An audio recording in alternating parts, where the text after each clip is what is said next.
what do you think of the skills that people should start to develop in their 20s in general to make them better human beings, more potentially open to success financially, relationship, health-wise? What are 2 or 3 things that everyone should focus on in their 20s? Well, it certainly doesn't hurt to be in good physical condition, so we can walk through it. Stop drinking too much.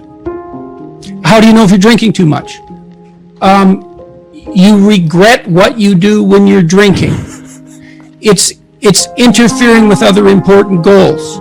It's causing you financial distress. It's getting you in trouble with your friends or your family. It's getting you in trouble with the police. Okay, so stop abusing substances if you can, right? If you see that they're hurting you. And alcohol is particularly pernicious in that regard. So, physical health. Are you in decent shape? Are you strong and coordinated? And if you're not, well, you'd be better if you were. You'd feel better, you'd be more effective, you'd live longer, you'd be less sick. And you really see that mount up. Like if someone's been in shape once in their life, they age way better. And it's also a really good way of maintaining your cognitive ability. Like, you hear about those exercises that you can do online to make you smarter and keep your cognitive ability intact. Yep. Those don't work. There's no evidence that they work. People keep saying that they make you smarter or they maintain your cognitive function. Psychologists have studied that for 50 years, hoping that one of those things will work. Trying all sorts of creative tacks, they don't work. Exercise works. Cardiovascular and weightlifting, you start to decline in your fluid intelligence at about the age of 25. And it's a linear trend downhill, and it can accelerate as you get older. It's just like this, quite ugly. If you exercise, you stave that off. So that's really useful. Maintain your relationships and foster them. So when I look at successful people, they're really good at something. They're reliable, right? You can count on their word. They're generous, and they have a wide connection network, which becomes more and more valuable as you get older. Yeah. So it's one advantage that older people really have over younger people. They have a connection network, and a connection network is huge. Well, you could be connected to 1,000 well-connected people. Okay, that means you are connected to the entire world. Right, it's unbelievably valuable. And that's one of the things that's so absolutely remarkable about the situation that I'm in right now. As far as one of the great benefits is I can contact pretty much anybody and they'll talk to me. It's like, really? That's so cool. I'm interested in infrastructure for reasons I won't get into, but I'm interested in infrastructure development. I think it's a good method of wealth transfer. It's a good solution to the problem of inequality and employment. I reached out to a leading expert on infrastructure last week, see if he'd talk to me. I thought, I don't know anything about infrastructure except that it's worn to a frazzle and we should do something about it. He agreed to talk. And having a connection network is of inestimable value. It's huge. Reliability, generosity, you can work on both of those. Philosophical sophistication, it's very useful because it orients you properly. You have a sophisticated sense of the world. You find, for example, that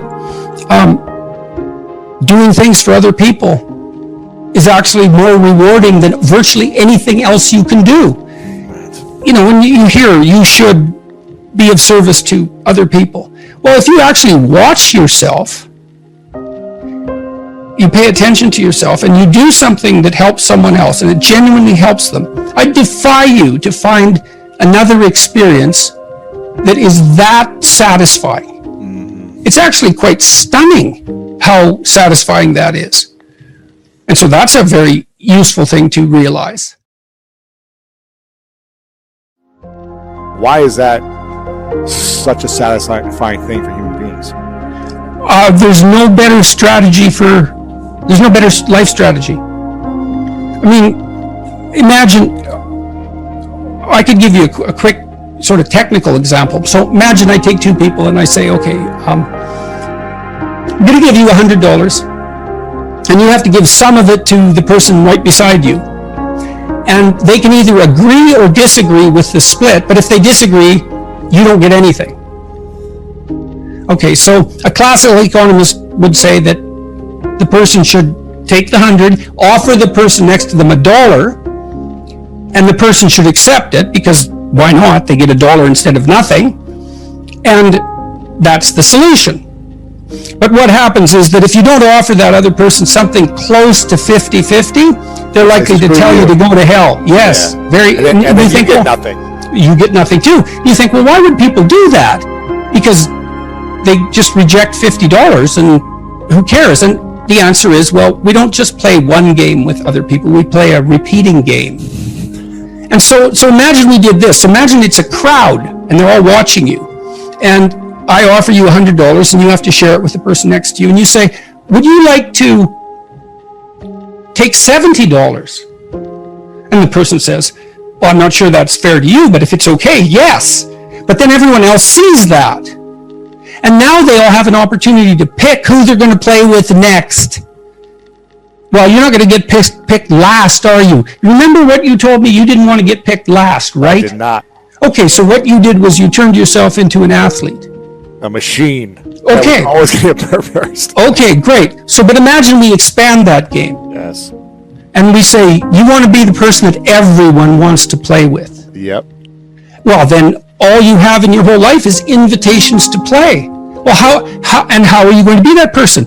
Be productive, straightforward, generous. Make everyone else better around you, and they're going to want to play with you. Absolutely. So there you go. And then you get to play. Yeah, exactly. Well, how is that not the best possible deal? It's clearly. See, so the reason, if the ethical argument is put properly, it is by far the most compelling argument. It's like, if you want to have everything you could possibly want and more, then be a good person. The better a person you are, the more likely that is to happen. That doesn't mean that you're completely protected against getting cut off at the knees. But there's no better strategy. That's it. And you can even think about it selfishly, and I talk about this to some degree in Beyond Order. Let's say that you want to be selfish.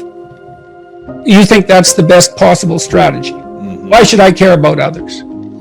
Okay, let's say you should only act in your own best interest.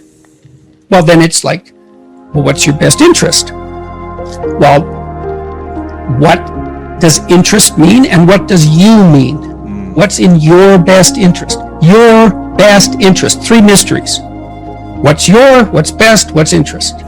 Okay. Well, there's you. But you aren't just you right now. You're you, and you tomorrow, and you next week, and you next month, and you in 5 years, and you in 10 years, and you when you're a pensioner.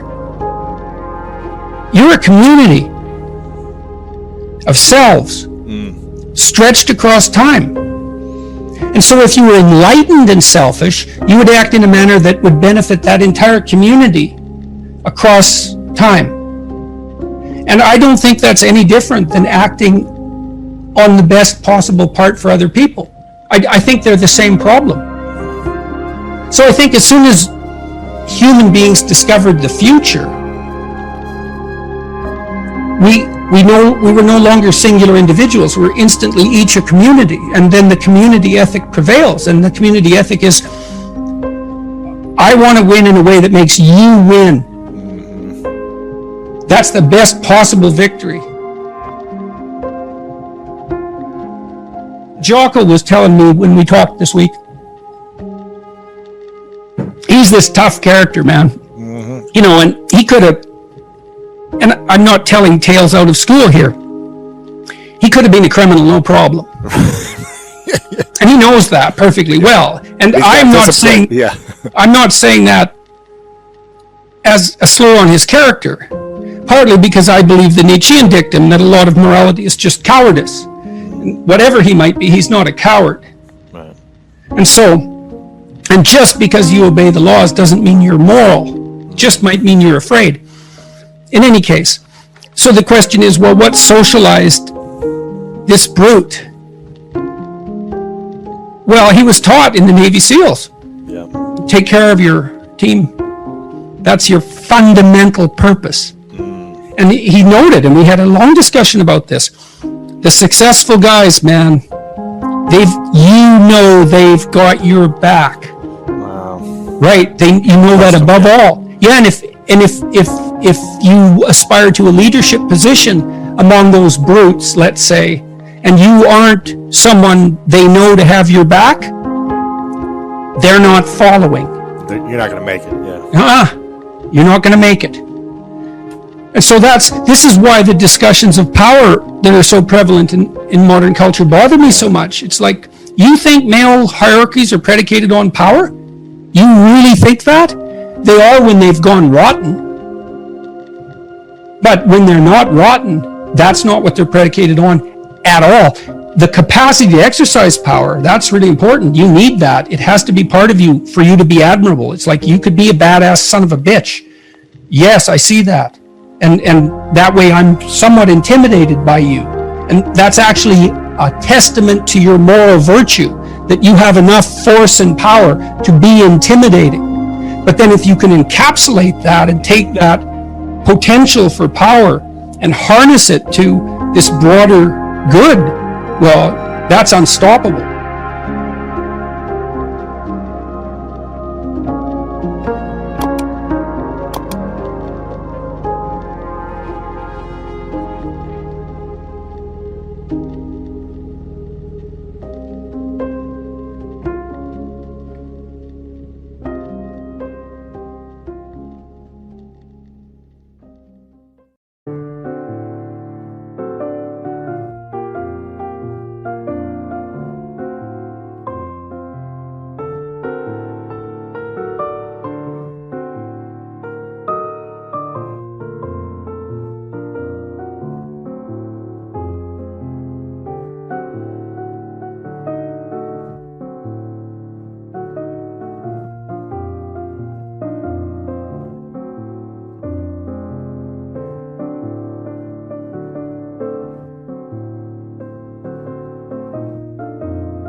Anh ơi mơ mộng mình thức xa xôi, không màng về tình ái muôn nơi, sống cho là trọn kiếp đây thôi, đâu quan tâm gì chuyện đời.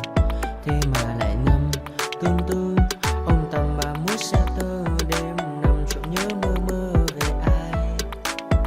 Thì ra anh yêu rồi, từ ánh mắt nụ cười, từ đôi môi gọi mưa sao xuyến lòng anh. Thì ra mê em rồi, ngày hay đêm ôm lời, chỉ nghĩ đến em thôi, đó là do anh đã yêu rồi, anh đã yêu rồi, anh đã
Anh hay mơ mộng về những thứ xa xôi, không màng về tình ái muôn nơi, sống cho là trọn kiếp đây thôi, đâu quan tâm gì chuyện đời. Thế mà lại nằm tương tư, ông tầm bà mút xe tơ, đêm nằm trộm nhớ mơ mơ về ai. Thì ra anh yêu rồi, từ ánh mắt nụ cười, từ đôi môi gọi mơ sao xuyến lòng anh. Thì ra mê em rồi, ngày hay đêm.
Hey kid, don't ever let them get inside your head. They'll tell you what to do in life instead of everything you know that you could get. Don't let them guide your life towards regret. I'll fight for what I love with every breath. My past is filled with things I won't forget. I use them all to push me to my best. So treat the worst of times just like a test. If only I could go back in time, I'd tell myself that everything will end up alright. Just push yourself, test yourself, figure out what you like, and find your limits, don't be rigid, always work towards a prime. Surround yourself with open minds, people can change your life. A few friends with intent can help you feel alive. Find a passion, take some action, and with a little time, just be patient, make a statement, try to enjoy your life. They'll try to kick you while you're down. They wanna rise up while you drown. They wanna fill your head with doubt. They're silently scared that you'll figure it out. I'll make it look like I'm losing, won't bother hiding my bruises. And when they finally think you're wounded, then it's your chance to be ruthless.